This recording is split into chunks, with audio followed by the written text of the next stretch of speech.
নমস্কার, আশা করছি আপনারা প্রত্যেকেই ভীষণ ভালো আছেন, সুস্থ আছেন। আরও একটি নতুন ভিডিওতে ব্যানার্জি ফ্যামিলি ব্লগে আপনাদের সকলকে জানাচ্ছি স্বাগত। আজ থেকে আমার ভিডিওতে একটু অন্যরকম চেঞ্জ হবে, কীরকম সেটা তোমাদেরকে বলবো। তার আগে আজকের ভিডিওটা পুরোটা দেখার জন্য অনুরোধ রইল। খুব সুন্দর সুন্দর জায়গায় আজকে যাওয়ার প্ল্যান আছে, তোমাদের সাথে পুরোটাই শেয়ার করেছি এই ভিডিওতে। আজকের চেঞ্জটা হলো, প্রতিদিন তোমাদের সাথে আমার ভিডিওর ফার্স্টে শুরু করি মায়ের পুজো নিয়ে। আজ থেকে আমার ভিডিওতে একটু অন্যরকম থাকবে। প্রতিদিন সকালে উঠেই আমার ডেইলি রুটিন হচ্ছে সোনুকে তার নতুন জীবনের জন্য প্রস্তুত করা। মানে আজ থেকে সোনু তার নতুন জীবনে নতুন একটা ধাপে পা দিচ্ছে। আজ থেকে সোনুর স্কুল। খুব টেনশানে আছি যে স্কুলে গিয়ে কান্নাকাটি করবে কি না বা কীরকম বিহেভ করবে, সেটা কিছুই বুঝতে পারছি না। কারণ কখনো তো আগে কাজ ছাড়া করিনি, এই প্রথম একেবারে অন্য মানুষের কাছে, মানে অচেনা কিছু মানুষের কাছে এই 3 ঘন্টা পুরো একা। সোনুর স্কুল হচ্ছে 8টা থেকে 10:30 অবধি। ততক্ষণ বাচ্চাদের রাখবে, তবে কি হয় না হয় সবটাই তোমাদের সাথে শেয়ার করার চেষ্টা করব। যদিও বা স্কুলের ভিতরে কোনো ক্যামেরা করতে দেবে না।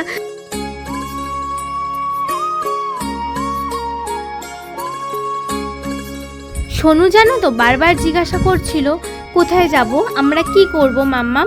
তো আমি একবারের জন্যও বলিনি তুমি ওখানে পড়াশোনা করতে যাচ্ছ, কেননা এইটুকু বয়সে বা এইটুকু ছোট একটা শিশুকে এই চাপটা বা এই জিনিসটা বলা একদমই দরকার নেই। ওরা যেই জিনিসটার সাথে পরিচিত বা যেই জিনিসটাকে ওরা ভালোবাসে, খেলা, সেই জিনিসটা বলেই আমি কিন্তু ওকে স্কুলে নিয়ে যাই। তুমি ওখানে খেলতে যাচ্ছ, অনেক ফ্রেন্ড হবে, তুমি তাদের সাথে খেলবে।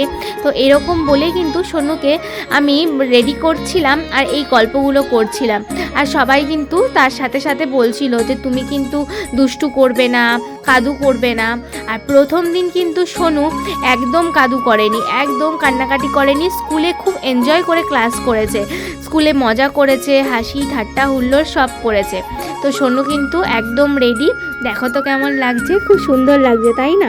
সত্যি ভাবতে অবাক লাগে, এই তো সেদিন হলো আর আজকে সেই ছোট্ট ছোট্ট পায়ে সে স্কুলে যাচ্ছে। কি যে দেখতে ভালো লাগে যে তোমাদেরকে কি বলবো।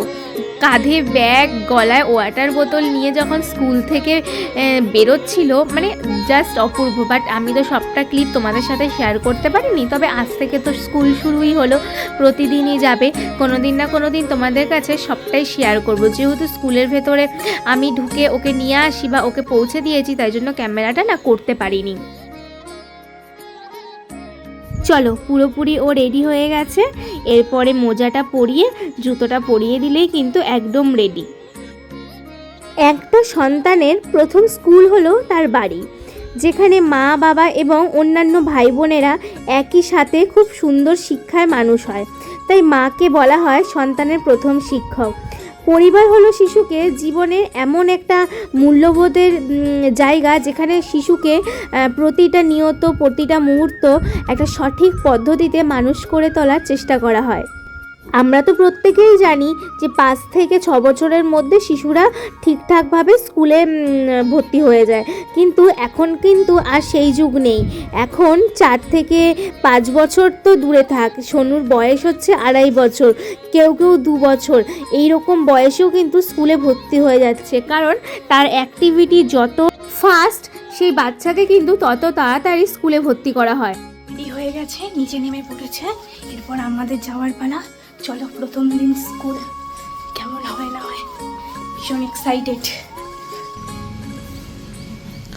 সোনু ভেতরে ঢুকে গেছে, ক্যামেরা করতে পারিনি স্কুল, তাই জন্য। ওই যে ক্লাসরুম 1 সেকশন বি, ওইটা।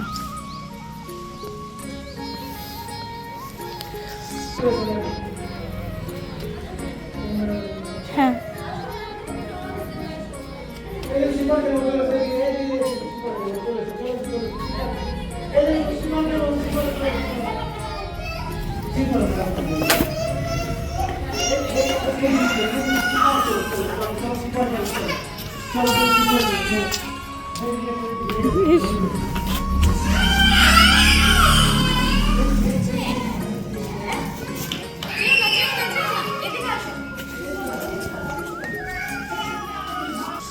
চলো এবার আমরা বাইরে ওয়েট করি। আর কি কর, এবার বাইরে ওয়েট করার পালা। জীবনের ফার্স্ট এক্সপিরিয়েন্স সোনুর। দেখলে সবাই কান্নাকাটি করছে, আসলে নতুন জায়গা, ওদের অ্যাডজাস্ট হতেও একটু সময় লাগবে, সবাই অচেনা, তার ভেতরে অনেকেই কান্নাকাটি করছে। অনেক বাচ্চারা আবার কি হয়, কান্না দেখে কান্না করতে শুরু করে দেয়, তো সেটাই আর কি। তো সোনু প্রথম দিন কান্নাকাটি করেনি, কিন্তু তারপর থেকে যখন বুঝতে পেরেছে কান্নাকাটি করতে শুরু করেছে। আর এদিকে ম্যামরা সবাই মিলে পেয়ার লাইনে দাঁড় করিয়েছে স্টুডেন্টদেরকে, এরপরে পেয়ার হবে।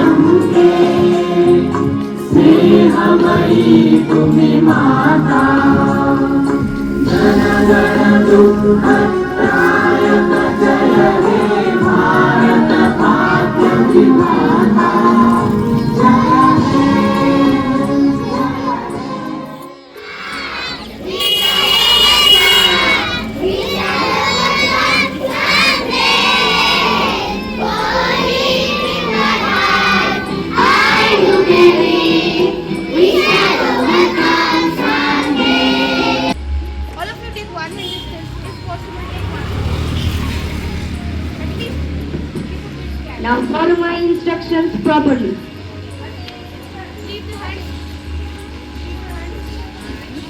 Attention! Stand at ease. Attention! Stand at ease. Attention! Now take position for our national pledge. Raise your right hand and hold it straight. Now repeat after me. India is my country. All Indians are my brothers and sisters. I love my country and I am proud of its rich and various heritage. I shall always try to be worthy of it. I shall give my parents, teachers, and all elders respect and treat everyone with courtesy. To my country and my people, I pledge my devotion.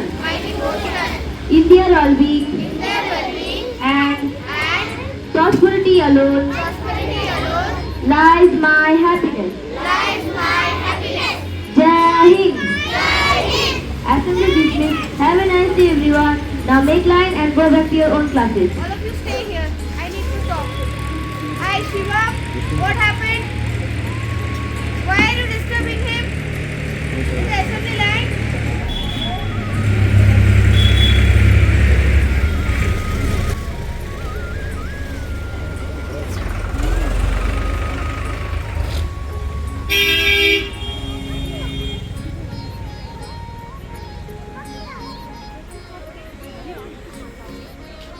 Open your gloves. Your gloves also. Open it, madam. Open your cap.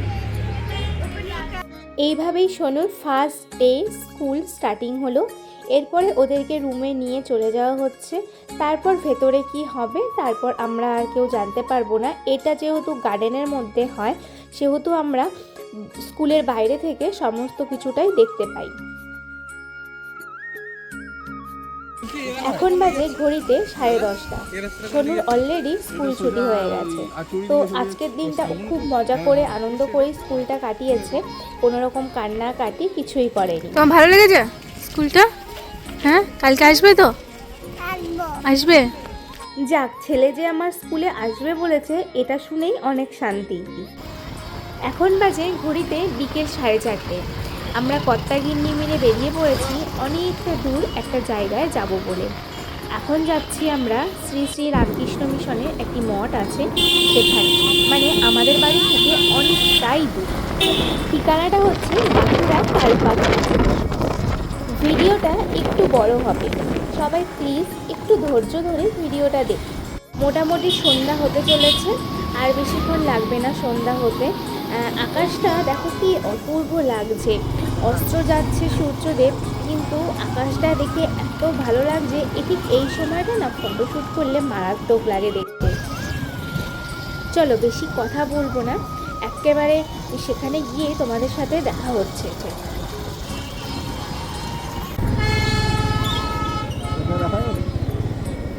চলুন, চলে এসেছি নিজের গন্তব্যস্থলে। এরপরে পুরো ভেতরটা ঘুরিয়ে দেখাবো আপনাদেরকে। দেখাই কোথায় এসেছি, দেখুন একবার। এই যে রামকৃষ্ণ মঠ কালাপাথর। চলো ভেতরে যাওয়া যাক। ভেতরটা খুব সুন্দর সাজিয়েছে। তোমরা জানাবে কিন্তু তোমাদের এই ভিডিওটা কেমন লাগছে।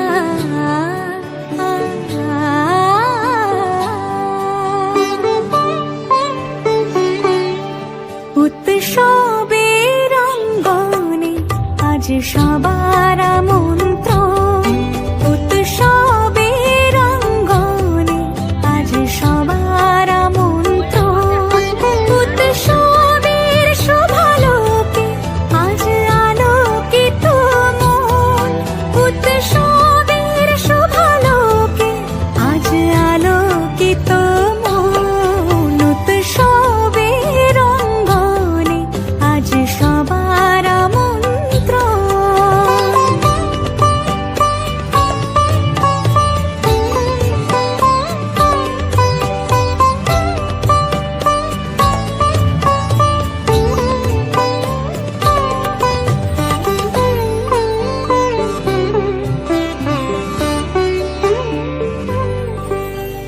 ধর্ম বর্ণ কিবা বয়সের সীমানা ছাড়িয়ে আজি আমার পার্সোনালভাবেই রামকৃষ্ণদেবের একটা বাণী খুব ভালো লাগে। আমার এই বাণীটা তোমাদের যদি কারোর ভালো লেগে থাকে তাহলে আমাকে কিন্তু অবশ্যই জানিও। এই ধরো, এই বাণীটা আমি মোটামুটি অনেক জায়গাতেই শুনেছি, তারপর খুব ভালো করে এই বাণীটি পুরোটা শোনার চেষ্টা করেছি। তো সেটাই তোমাদের সাথে একটু ছোট করে শেয়ার করছি। সকল নারীর মধ্যেই শক্তিরূপিণীর অবস্থান। তোমার ধর্ম আমার ধর্ম বলে লড়াই করে কী লাভ? জ্ঞান আমাদের একই দিকে নিয়ে যায়, আর অজ্ঞানতা আমাদের পরস্পর থেকে আলাদা করে দেয়। তুমি যদি মনের মধ্যে অহংকার কালো মেঘ পুষে রাখো, তাহলে স্বয়ং ঈশ্বরও তোমাকে আলোর পথ দেখাতে পারবে না। জীবনে শান্তি পেতে মনের ময়লাগুলোকে ধুয়ে ফেলতে হবে। যে বাবা মনে যতক্ষণ কাম, ক্রোধ এবং লোভের বাস রাখবে, সে কিন্তু ততক্ষণ মনের ভেতর থেকে নিজেকে শুদ্ধ এবং শান্তিতে রাখতে পারবে না। বন্ধুরা, কথাগুলো কেমন লাগলো? আমার কিন্তু এই বাণীটা দারুণ লাগে। আর এদিকে দেখো গাছটা কি দারুণ অপূর্বভাবে সাজিয়েছে, তাই না?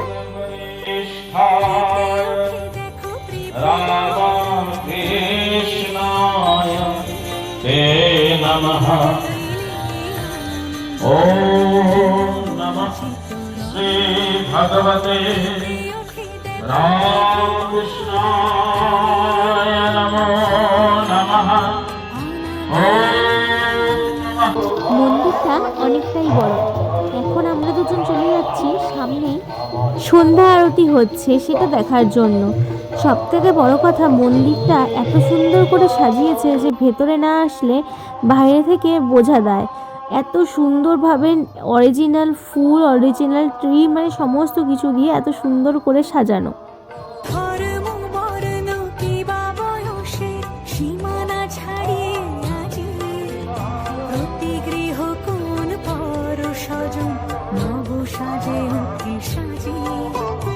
আকাশ নীলে মেঘের ভেলা আনন্দ হয়ে ভাসে, শিউলি সুরভি মিশে যায় উৎসব উচ্ছ্বাসে, উৎসব উচ্ছ্বাসে।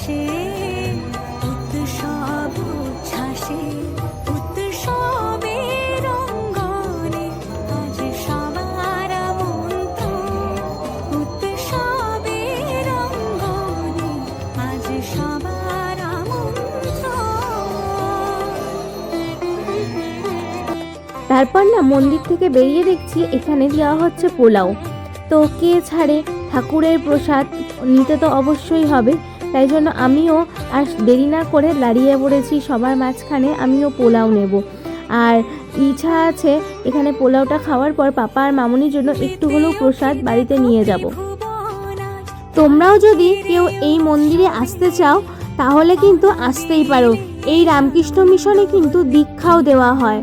আমি অত ডিটেলসে তোমাদের সাথে জানাতে পারলাম না, তবে যেটুকু শুনেছি সেটুকু তোমাদের সাথে শেয়ার করলাম। তোমরা চাইলে এই মন্দির থেকে তোমরা দীক্ষাও নিতে পারো। ওই যে বলে না, ঠাকুরের প্রসাদ একদম স্বাদ হবে দ্বিগুণ, সত্যিই তাই। পোলাওটা এত সুন্দর হয়েছিল যে আর কি বলবো। ঠাকুরের প্রসাদ সেটা খারাপ হলেও যেন অমৃতর মতো দেখতে লাগবে, আর খেতেও ঠিক সেই রকম স্বাদ। চলো, নেওয়া হয়ে গেছে পাপা আর মামুনির জন্য একটু করে প্রসাদ, এটা বাড়িতে নিয়ে যাব। আর সেই মন্দিরের মধ্যে বসেছিল হচ্ছে প্রচুর বড় মেলা, তো মেলাটা একটু ঘুরতে এসেছি, কিন্তু মেলাটা পুরোটা না ক্যাপচার করতে পারিনি তোমাদের জন্য। বন্ধুরা, তাহলে আজকে আসি, দেখা হবে আবার একটু নতুন ভিডিওতে তোমাদের সাথে। ততক্ষণের জন্য সবাই ভালো থাকবে, সুস্থ থাকবে। দেখা হচ্ছে খুব শীঘ্রই নতুন আরও একটি ভিডিওতে। অবশ্যই কমেন্টে জানিও ভিডিওটা তোমাদের কেমন লাগলো। যদি ভিডিওটি ভালো লেগে থাকে তাহলে চ্যানেলটি সাবস্ক্রাইব করতে কিন্তু একদম ভুলো না। তাহলে চলো, আজকের জন্য বাই বাই।